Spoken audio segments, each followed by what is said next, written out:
Hello, my dear. Guided collective reading. It's been 2 days. Tama ba ako? Oo, 2 araw ko rin bago ko talaga mai-process tong message na to. Okay, so sasabihin ko yung message.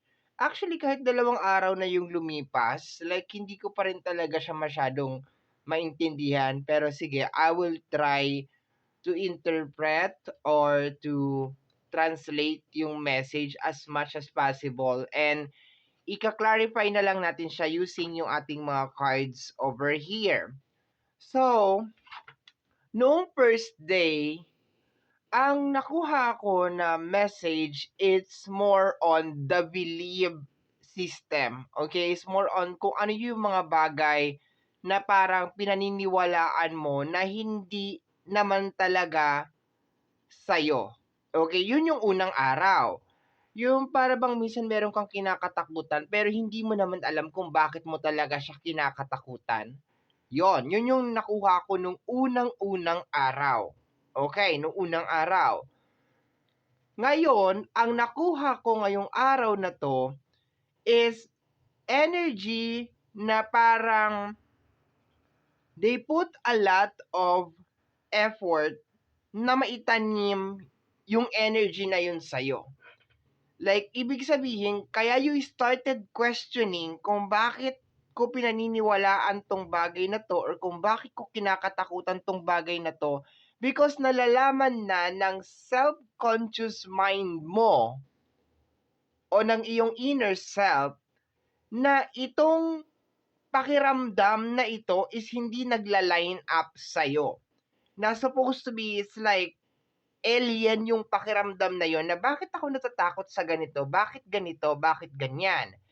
And they put a lot of effort, my dear. For some of you is like simula pa nung bata kayo na sinubukan, actually tinanim, hindi sinubukan, tinanim talaga. They planted this belief, this takot inside you, and now disappointed sila. They are so disappointed kasi they are expecting na habang buhay mo katatakutan tong mga bagay na ito. Okay? So, isa pa sa nakukuha ko ngayong araw na to, it's more on, bumalik ako dun sa first day nung nakuha ko yung message na yon, which is, tinanong ko sarili ko, bakit ko naramdaman tong energy na to? Kasi, ako, I am a crystal collector. Ibig sabihin, mahilig talaga ako sa mga crystal. And meron akong mga tower. Okay, meron akong mga tower crystal. Yung mga, basta yung tower, wala kasi ako dito sa table ko. Tinabi ko na sila. Okay, tinabi ko na sila. And then, habang sinusort ko yung mga crystal ko, my dear, habang inaano ko yung mga crystal ko, like, nandun ako sa moment na parang, ano yung mga bagay na nagla-line up dito sa akin? And then, tiningnan ko siya ng maigi. And then, ilan-ilan lang yung nag-line up sa akin. Which is, most of it is nandito sa lamesa ko ngayon. Okay? Kung makikita din ninyo, like, wala na rin dito yung black tourmaline. Ay, yung black obsidian. Black tourmaline na lang ang tinira ko. Because I have this very strong feeling na parang hindi naka-line up sa akin ang black obsidian. Okay? Parang ganon. So, tinanong ko yung sarili ko, sabi ko, bakit ako napabili nito? Bakit ko to binili? Bakit meron ako nito? Okay. And kung ano yung naging effect niya sa akin, overrun. Okay, yung para bang, dahil ang dami ko ng protected crystal, ano yung nangyari? Ano yung naging psychological effect niya sa utak ko? And doon ko lang napagtanto na, okay, ang kailangan ko lang talaga is black tourmaline. That's it. And since ngayon, black tourmaline lang talagang gusto ko. That's it. Yun lang. And meron ako mga ilang mga crystal pa na nagustuhan and the rest, tinago ko na. As in, tinabi ko na talaga siya. Okay? So, dun siya nag-umpisa, my dear, na na-receive ko yung message na yon. Kasi, mayroong mga bagay, my dear, I will take time na ipaliwanag to kasi it takes me 2 days para maano tong energy na to. May mga bagay, my dear, na parang pinaniniwalaan natin pero hindi siya nagla-line up sa atin. It's very important na nagla-line up siya sa atin, my dear. It's very important. Wala kang ilalagay sa table mo na hindi nagla-line up sa'yo. Wala kang ilalagay sa loob ng bahay mo na hindi nagla-line up sa'yo. Because eventually, pag hindi siya nagla-line up sa'yo, anong silbi nun? Anong ginagawa nung doon? And lately, or most majority sa ating mga collective, no, is ganun yung nangyayari. Bumibili tayo ng mga bagay na hindi natin alam kung bakit natin talaga siya binibili. Hanggang sa nagkakarambol-rambol na siya. And hindi siya aksidente. It's not an accident na parang, okay, dinampot mo lang to, ganito, ganyan. Kasi it is a program na tinanim sa utak mo na parang magbigay sa iyo kunwari ng comfort, pero eventually, hindi siya nagbibigay ng comfort kasi therefore, I conclude, by collecting a lot of protective crystal, nagka-rumble-rumble na talaga siya, my dear. Which is, kaya naman talaga siyang gawin ng iisang bato lang or ng iisang crystal lang. This is not a crystal, this is a stone. Black tourmaline is an energy of, it is a stone, bato to, my dear. So, hindi to crystal. Ang crystal is like, basta yung crystal. Rose quartz is energy of a crystal. Okay. So anyway, clear quartz is energy of a crystal. Anyway, dun siya nag-umpisa, my dear. Dun siya nag-umpisa. Okay? And meron pa yon, like way pa, no? Bumalik lang din sa akin kahapon na meron akong kakilala, actually wala na siya ngayon may business siya, meron kaming kakilala na meron siyang mga crystal, meron siyang mga bracelet na umabot na hanggang dito, and left and right yon.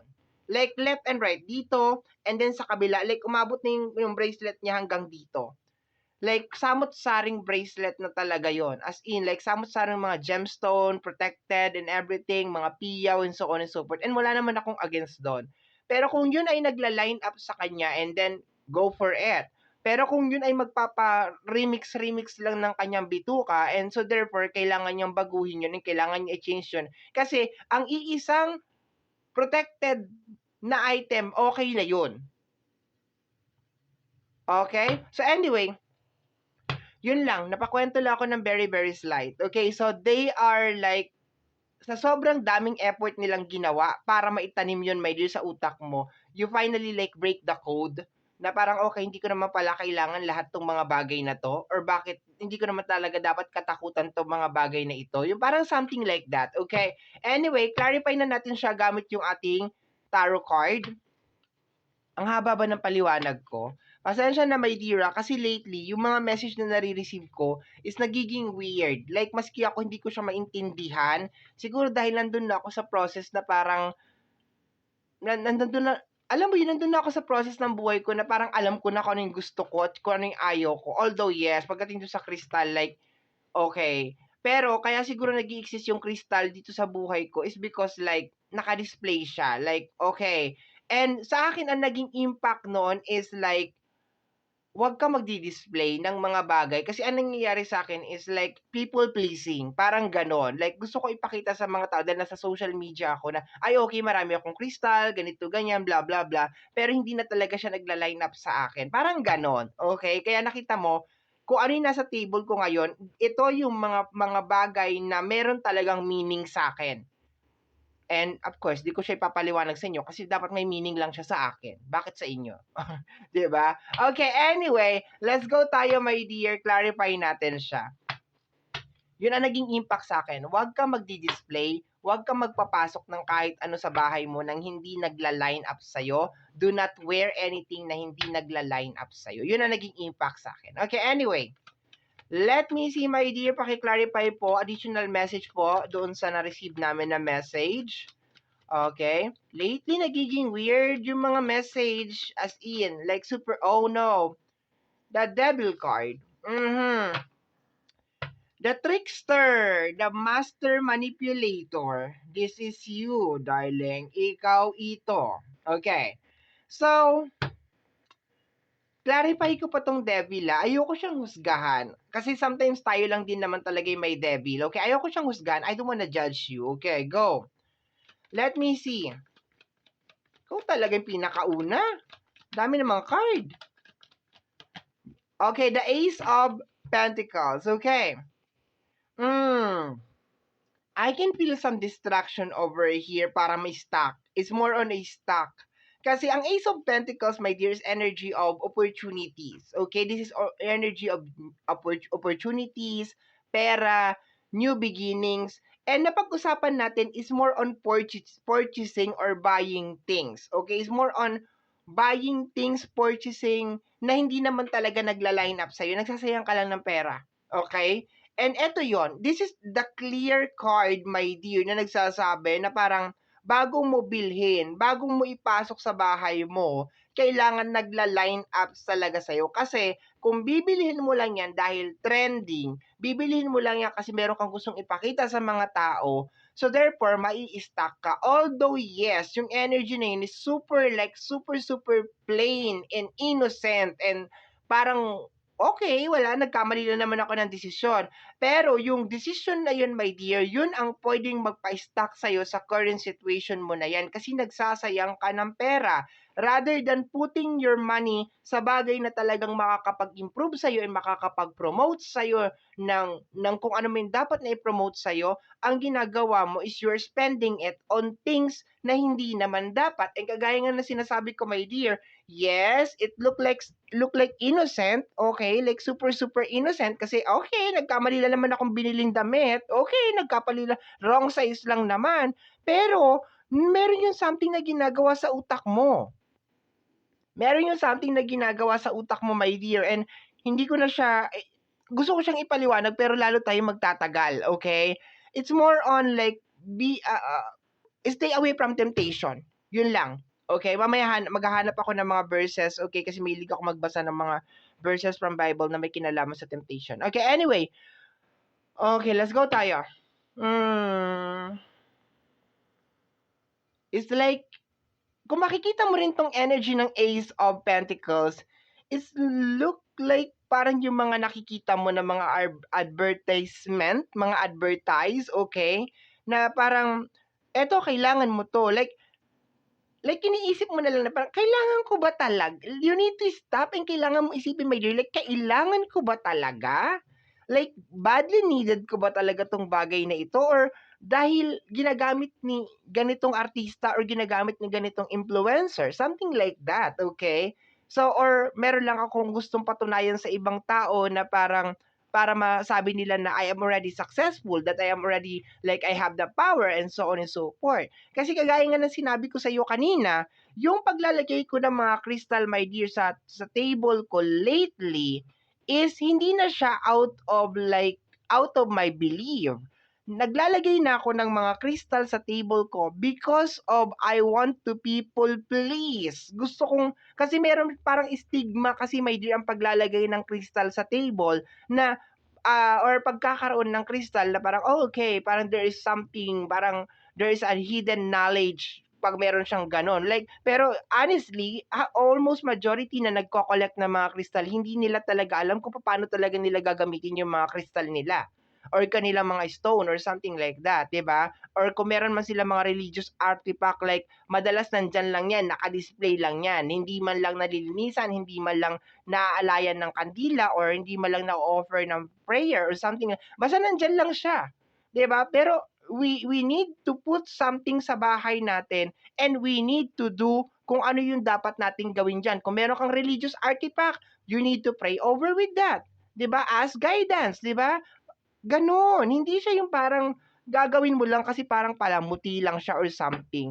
And sabi ko nga, itong mga beliefs na 'to is medyo matagal na 'tong naka-ano sa atin, medyo matagal na siyang nakatanim, okay? Like intentionally na itinanim, okay?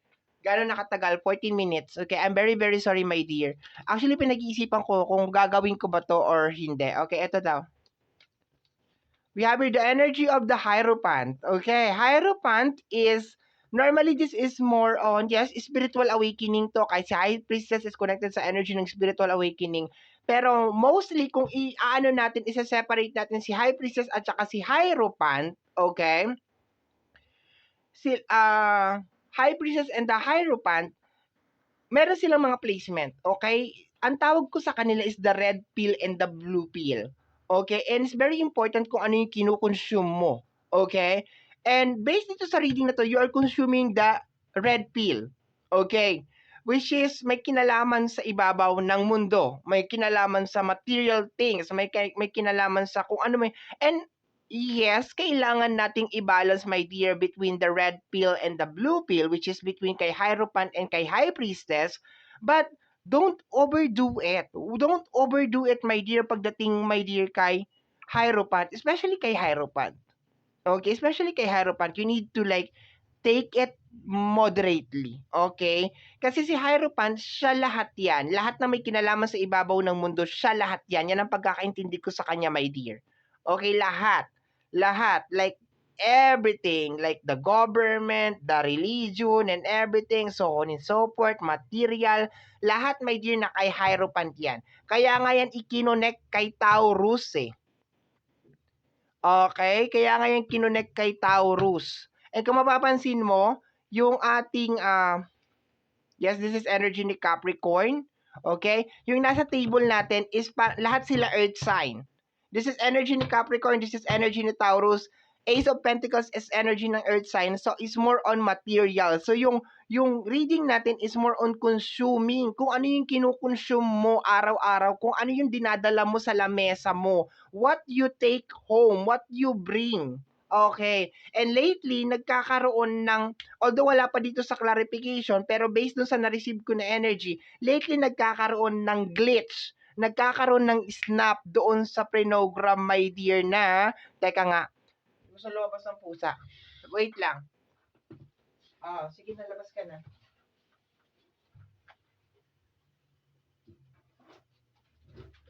Okay, pinalabas ko na siya.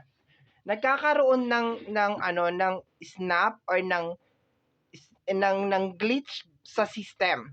Okay, kasi umaabot ka na doon sa punto na tinatanong mo yung sarili mo, bakit to kinukonsume tong mga bagay na to? Bakit po dinadala sa bahay ko tong mga bagay na to? Bakit ako naniniwala sa mga bagay na ito? Yung mga ganon, okay? And marami yan kasi Hierophant to. So hindi ko kayang isa-isahin kung ano yung mga bagay na tinatanong mo as of this moment. Posibleng bakit ako nanonood ng tarot card? Nagla-line up ba to sa purpose ko? Sa ano ko? Na-uplift ba nito yung energy ko? Something like that. Or pinanunood ko siya tapos nabubuisit ako. Yung mga ganon. No? So hindi ka pwedeng mag-consume ng isang bagay tapos hindi nagla-line up sa'yo, my dear. Okay? Kailangan ko lang maging prangka over here. Okay? Bahala na kayo. Okay, let me see, my dear. Next card natin is the energy of the Nine of Wands. The Temptation, my dear. Okay? The Temptation. You're consuming the temptation, my dear. Yun. Mahirap siya. Although, ang tawag ko sa kanya is a glitch. Glitch siya, my dear. Nung static siya, my dear, ang nangyayari. Kasi, parang, nagigising ka at the same time, like, nare-realize mo na dapat hindi ko kinukonsume to. Pero parang there's a certain energy, my dear, sa katawan mo na sinasabi na, bakit hindi ko siya maiwas-iwasan? Bakit hindi ako makalayo? Bakit hindi ko siya ma-escape? Kasi, bakit hindi ka maka-escape? Because matagal na siyang prenogram sa utak mo. And ngayon, meron mga energy na nagwo-worry sila kasi baka gumising ka isang araw and then ma-resist mo na talaga yung temptation. As in, they are afraid, natatakot sila, my dear, na baka magising ka isang araw and then ma-resist mo na yung temptation. Paki-clarify po. We have here the energy of the Magician. Uy, grabe yung reading natin. Ang taas. Magician is energy of creation.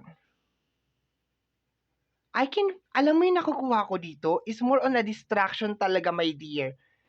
Parang sinasabi dito na Magician sa akin that you are a very, very powerful na tao. You are a very, very powerful na human being. Pero lately, parang hindi lang talaga nagla-line up yung mga ginagawa mo para ma-unlock mo yung code or para ma-release kung ano man yang dapat ma-release sa'yo because hindi talaga siya nagla-line up talaga sa'yo. Yung mga ginagawa mo is hindi talaga nagla-line up sa'yo. Yung kinakailangan talaga mag-line up siya para ma-open, my dear, yung portal. Okay. Parang nagkakaroon ng glitch, no? Ay, paano ko ipapaliwanag to? Okay, basta nagkakaroon ng glitch. Nagkakaroon siya ng, alam mo yung parang nagkaroon ka ng amnesia. Tapos, naaalala mo dahan-dahan kung sino ka. Ganon. Okay, yun siya. Okay, ano to? We have here the energy of the Empress. Energy ni Taurus. Okay? That you are the Empress. Magician and the Empress is energy of creation. Kasi si Empress is more on creation yan siya eh. That you can create something beautiful as long as naka-line up ka lang.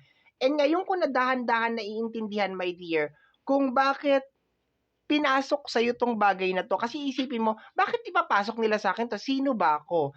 Bakit? Sikat ba ako? Artista ba ako? Celebrity ba ako? Bakit nila Of course! Hindi nila, dapat mo lang isipin na gano'n, di ba? Kasi kung pero, remember, sasabihin ko ba to? Sige, sasabihin ko, every second ng buhay mo, my dear, is a mechanical consumption para sa mga, ay, naku, eto na naman tayo.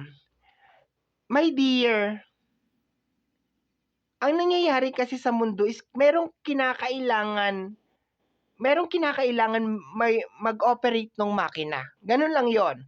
Para tumakbo ang makina, kinakailangan parang sa sasakyan. Para tumakbo ang sasakyan, kinakailangan ng gasolina. At ikaw yung gasolina. Kung hindi ka mapapasunod, at kung hindi ka maniniwala, hindi tatakbo yung sasakyan.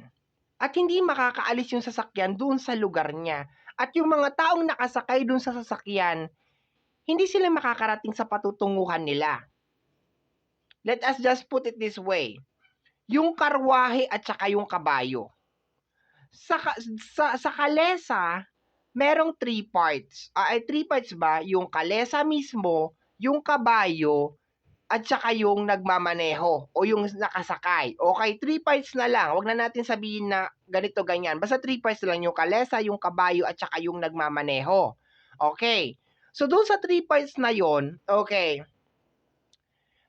ang kawawang-kawawa talaga is una yung kabayo at saka yung mismong kalesa. Of course, yung kalesa, wala namang buhay yun. Di ba? Kasi yari yun sa kahoy or yari yun sa kung ano man. So, wala namang pakiramdam talaga yon.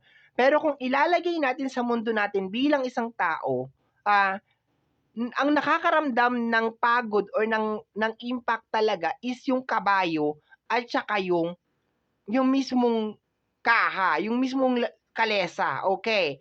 And then, sabihin natin stress para dun sa driver. Kaso, minsan may sumasakay pa dun sa kalesa. 'Di ba? May sumasakay pa. May back seat yan eh. May back ride yan. So, yung nakasakay sa back ride, walang ginagawa yung kundi like, okay, sasakay lang sila. So, ang impact madalas is nandun sa kabayo. And this time, my dear, okay, tanggalin na lang natin, sige, yung pinakakatawan ng kalesa, tanggalin na natin para hindi kayo maguluhan. It's between the kabayo na lang at saka doon sa nagmamaneho at saka doon sa nakasakay.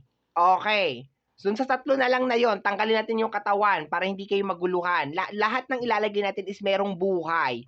Yung kabayo, yung nagmamaneho, at saka yung nakasakay. Okay. So, hindi tatakbo yung kalesa kung walang kabayo. Hindi din tatakbo yung kalesa kung walang nagmamaneho o yung wala yung kutsero. Okay. So, nasaan yung impact?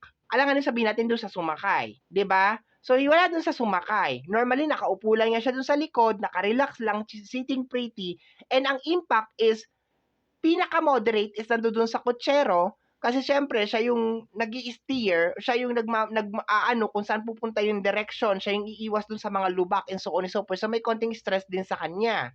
Pero dahil nakasakay siya, so medyo mas magaan lang. Ang impact talaga is nandoon sa kabayo. I hope naiintindihan ninyo, my dear, kasi hindi ko pwedeng i-release to ng 100% na i-release. Na doon sa kabayo yung impact. And so far, kung tatanungin mo ko, bakit nila ginagawa sa akin to, is because kailangan nila ng kabayo. Kailangan nila, my dear, ng kabayo na ihila doon sa karwahe para tumakbo yung sistema. Nagets mo? Pero in fact naman, lahat naman yan sila ay tao, pare-parehas, pantay-pantay. Gets? Sana nagets ninyo, my dear. Effort na talaga yung pagpapaliwanag ko talaga.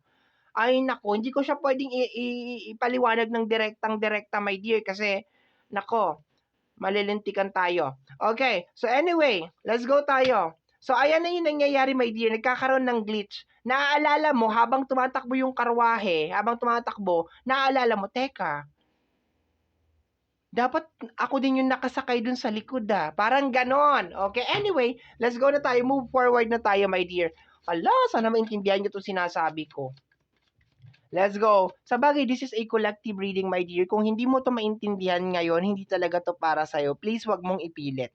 Okay, wag natin lagyan ng pressure yung mga sarili natin pare-parehas. Wag mong ipilit, my dear. Hindi to para sa'yo.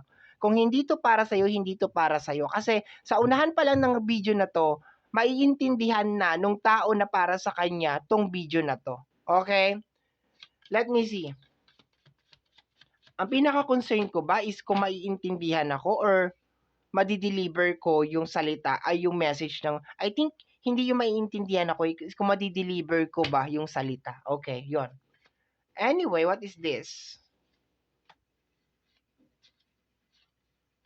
The group chat. Okay, somebody's nag-uusap ngayon sa group chat. Okay, The group chat, somebody want to apologize but they don't know how to do it. Kasi nagkakaroon na ng glitch. Naaalala mo na kung sino ka. Naalala mo na kung ano yung role mo sa ibabaw ng mundo. Na meron ka mga bagay na kinukonsume as of this moment na dapat hindi mo kinukonsume. Nagkakaroon na ng glitch, my dear. Nagkakaroon na ng glitch sa sistema. Okay. Naaalala mo na kung sino ka. Dahan-dahan mo na nare-realize na, teka, itong mga bagay na ginagawa ko is dapat hindi ko to ginagawa or dapat hindi ko to kinukonsume kasi hindi nagla-line up sa pagkatao ko. And there is a group chat. There is a people behind this. May mga tao behind this, my dear. And as of this moment, they are talking. Nag-uusap sila. And hindi ko man sasabihin, my dear, na lahat sila gusto mag-apology, pero there are some of it. Kasi minsan, yung mga membro nitong mga group chat na ito, my dear, is minsan sila yung mga tao na nakakasalamuha mo rin sa pang-araw-araw. Yes, you heard me right. Meron ka mga nakakasalamuha sa araw-araw na kasali sa grupong ito. Okay. And now they want to apologize. Gusto nilang humingi ng tawad sa'yo. Kasi akala nila hindi ka magigising. Okay. Akala nila hindi mo mapapansin yung mga ginagawa nila. And you're slowly noticing it. Dahan-dahan mo siyang nanonotice. Okay, we have here, nakita ko na we have here a rule and witchcraft. A rule and witchcraft. Only use magic to create positive change. Never harm. Isa to, my dear, sa mga pinapractice dapat ng mga, sasabihin ko sana, isa to sa mga pinapractice ko. No? Ayoko mag-pretend na nagwi-witchcraft ako. No, I don't do any witchcraft, okay? Only use magic to create positive change, never harm. And tatanungin kita, yung ginawa nila positive ba yon? Hindi positive yon. That is a harm. To the point na nakalagay siya sa rules or sa guidance, also guidelines ng mga witchcraft or ng mga sorcerer, ano ang ginagawa sa mga tao na nagba-violate ng rules? They are being punished. Kasi yung ginawa nila is to destroy you. Kaya nga gusto nilang mag-apology or mag-apologize. Kasi once na mag 100% ka ng gising, once sa 100% mo ma-process lahat tong nangyayari, may mangyayari sa kanila. They will pay the consequence of their action. Kailangan manatili kang tulog. Okay. Yun ang pinaka-goal dito. Pero nagkakaroon na ng glitch. Ano bang Tagalog ng glitch? Tanungin ko nga mamaya kay Google. Dapat ginawa ko yan bago ako nag-reading, no? Tinanong ko muna kay Google kung ano. Sabagay, yung glitch kasi ngayon ko lang din naman siya talaga na nakuha. Okay, anyway. Let's go tayo, my dear.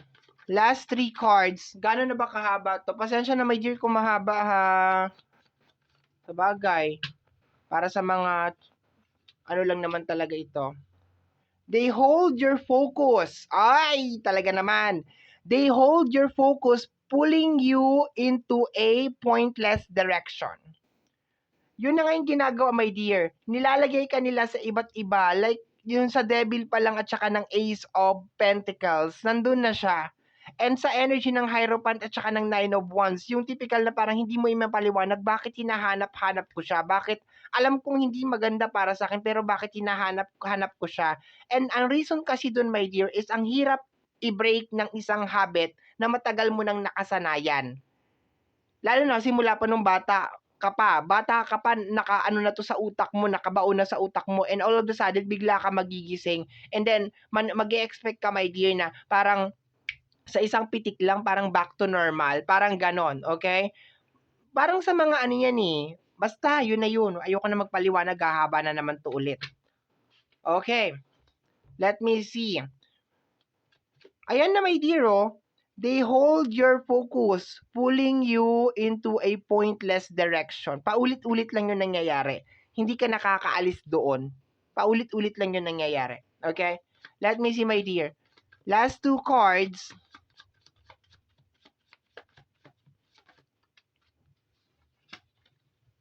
Puro they, oh.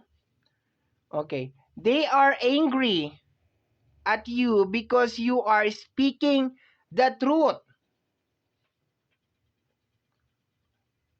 They are angry at you because you are speaking the truth. Kanino? You're speaking the truth? Who? I am speaking the truth? Sino? Basta, may galit daw, my dear, because you are speaking the truth. Okay, you're speaking eh. Okay, so ayoko tong i-claim na reading kasi wala na ako dito sa part na to. Tapos na ako, like 3 years ago, tapos na ako sa part na to. So, ginagawa ko na lang to talaga para sa mga collective. I'm done with this energy. Okay? Iba nga lang yung process. Iba-iba kasi ng process yan. You are unpredictable. You are unpredictable, my dear. Okay? So, sabi ko nga, pare-parehas, parang binuhusan ng malamig na tubig kasi akala nila hindi ka talaga magigising. Yes, pare-parehas binuhusan na malamig na tubig, or pare-parehas nagulat kasi akala nila hindi mangyayari tong time na to na magkakaroon ng glitch. And para sa iyo na nakaabot ka sa dulo ng video na to, my dear, it is a process. Huwag mo madaliin. Pwede kang mag-take ng notes kung ano yung mga nai-experience mo or yung mga bagay na akala mo or nakikita mo na hindi nagla-line up sa'yo.